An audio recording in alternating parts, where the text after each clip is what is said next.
Bhojpuri power star Pawan Singh का new year धमाका। दोस्तों ऐसा धमाका जिसे जानकर सुनकर आप भी हैरान हो जाएंगे और खेसारी तो बिल्कुल भी परेशान हो जाएंगे। तो क्या खबर की पूरी जानकारी बताएंगे आपको डिटेल में, लेकिन उससे पहले अगर आप इस चैनल पर नए हैं तो वीडियो को दिल से लाइक करके चैनल को सब्सक्राइब जरूर करें और बिना समय लेते हुए आइए वीडियो को शुरू कर देते हैं। दोस्तों आप सब जानते हैं हमेशा से ही पावर स्टार पवन सिंह लगातार करीब 3-4 साल से दोस्तों कहीं न कहीं न्यू ईयर सॉन्ग को रिलीज कर रहे हैं और इसलिए पावर स्टार पवन सिंह इस बार भी दोस्तों 2023 में 1 जनवरी के दिन ही एक ऐसा धमाका करेंगे जो दोस्तों काफी ज्यादा सबको हैरान कर देगा। दोस्तों यह वीडियो ऐसा होने वाला है जिसमें आपको पावर स्टार पवन सिंह, डिम्पल सिंह जो कि हरी हरी ओढ़नी में आपको दिखाई दी थी, आज ये 5 के चल रही है नाच के में दिखाई दी थी, मीठा मीठा बातें कमरिया में दिखाई दी थी। दोस्तों यह डिम्पल सिंह के साथ पावर स्टार पवन सिंह गाना कर रहे हैं और यह गाना दोस्तों न्यू ईयर का होने वाला है और यह न्यू ईयर पर रिलीज भी किया जाएगा। हालांकि दोस्तों यह कंफर्म नहीं है कि न्यू ईयर के दिन ही है, लेकिन गाना एक ऐसा बन रहा है जो रिलीज होगा।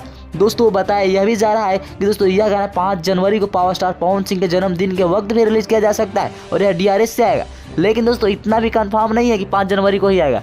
कुछ लोगों का मानना है कि यह न्यू ईयर सॉन्ग है। अगर न्यू ईयर सॉन्ग हुआ तो दोस्तों फिर यह आपको गाना 1 जनवरी से पहले ही दिखाई देने वाला है। और दोस्तों यह गाने को लिखे हैं राइटर विजय चौहान, जो लाल घाघरा को लिख चुके हैं, जो साड़ी से ताड़ी को लिख चुके हैं, जो दोस्तों बहुत सारे गाने हिट दिए हैं और शिल्पी राज का वॉइस है और पावर स्टार पवन सिंह का भी। और आपके अनुसार इस गाने को कब रिलीज करना चाहिए कमेंट बॉक्स में बताइएगा और इसी तरह की जानकारी के लिए चैनल को सब्सक्राइब जरूर करें।